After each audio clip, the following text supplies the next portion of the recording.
Hi, my name is Adrienne Wilson. I'm with IdeateTV, and I am with Grace. Can you guys introduce yourselves? Hello, I'm Elizabeth Rian. I am the writer and one of the actors in Grace. Hi, I'm Lindsay Watson, and I am Grace. Hi, I'm Jana Park, and I'm the director and one of the executive producers of Grace. Can you guys give us a short interview or overview of what Grace is about? Sure, it is a story that's based on real events and real people. It takes place in 1959. It's about two women who were very close friends and roommates, and they both were in positions that they didn't want to be in. One did not want to get married, the other did not want to become an American, and it takes place just at the time that Hawaii became a state, a U.S. state. Awesome, yeah. So the story takes place in Hawaii. What's it like filming and working in Hawaii? It's amazing. Jana, why don't you tell us a bit about that? Okay, sure. So we're all from Hawaii. So this is, we know a lot of that. Although Lindsay is now based in Los Angeles and Elizabeth has worked all over the world as well. I think being from Hawaii, we're just very happy to be able to tell stories from Hawaii and bring them out here to the world. And so we're really thankful to share that. What's something about this film that you would want audiences to take away after watching it? Oh, sure. I was really lucky to meet these ladies right about a day before we filmed this. It was such a great experience to be able to film in Hawaii again. But for me, as an actor in the story, it was so awesome to touch on this topic that was so shunned at that time.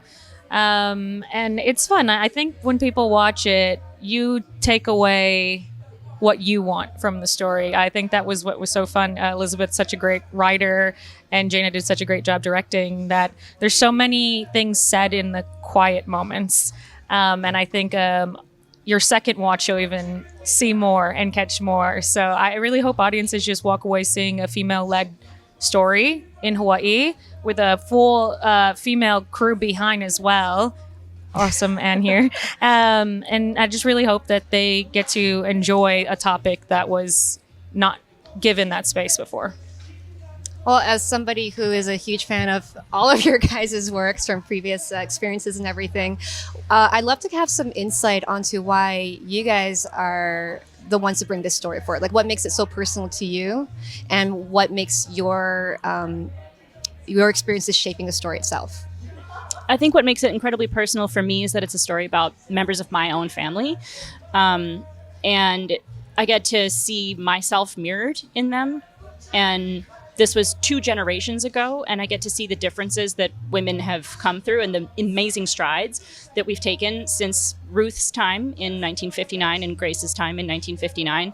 And I'm excited and grateful to the women who learned how to walk so that I can be running now.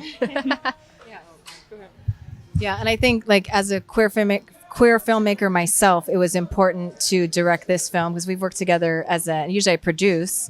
But this was something that I felt, representing queer women from Hawaii, and also, of course, the very important themes of sovereignty and how there's a lot of folks in Hawaii, Native Hawaiian and just folks from Hawaii, who don't feel like we're American or don't feel like we should be American. So getting to tell these stories in a beautiful setting with super talented, beautiful actresses is just a dream come true. Awesome. And what do you think the message of this film, why is it so important today? Yeah, I think it's important today because we're sort of going backwards, politically speaking. I'm sorry to say it, and I'm afraid to say it, but we're going backwards, and we need to double down on the steps that we're taking.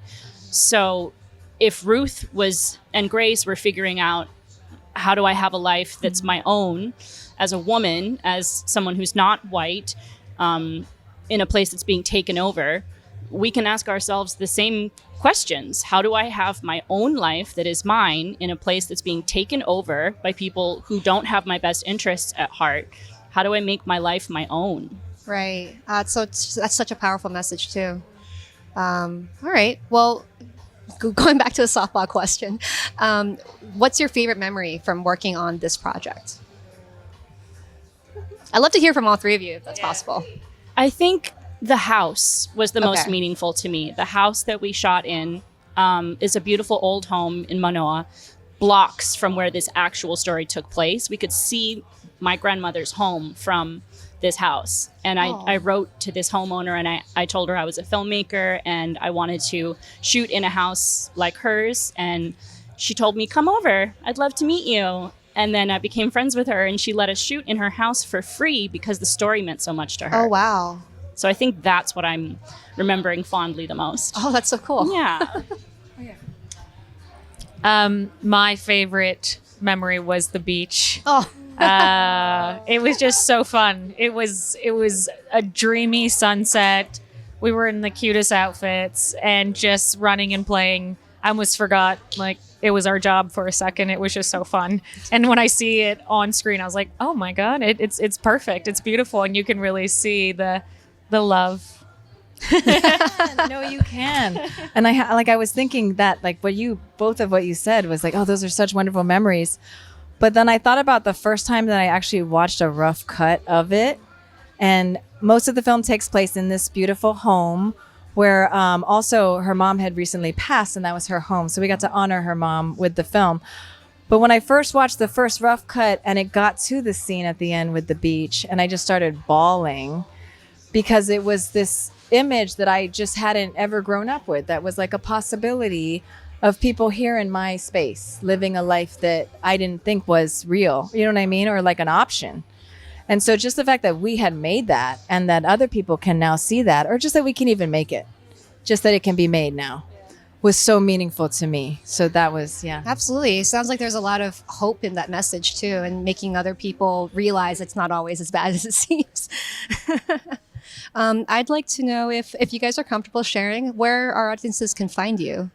Online and social media? Anything like Absolutely. So on Instagram, I'm at Jana Park Producer. So JanaPark Producer.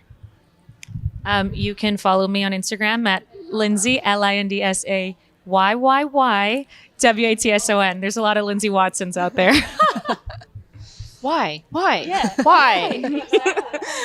And I'm on Instagram, Bipsy Rian, BIPSIERIAN. Thank you guys so much for your time. I hope you guys have a wonderful experience at Thank the Asian you. Pacific Film Festival.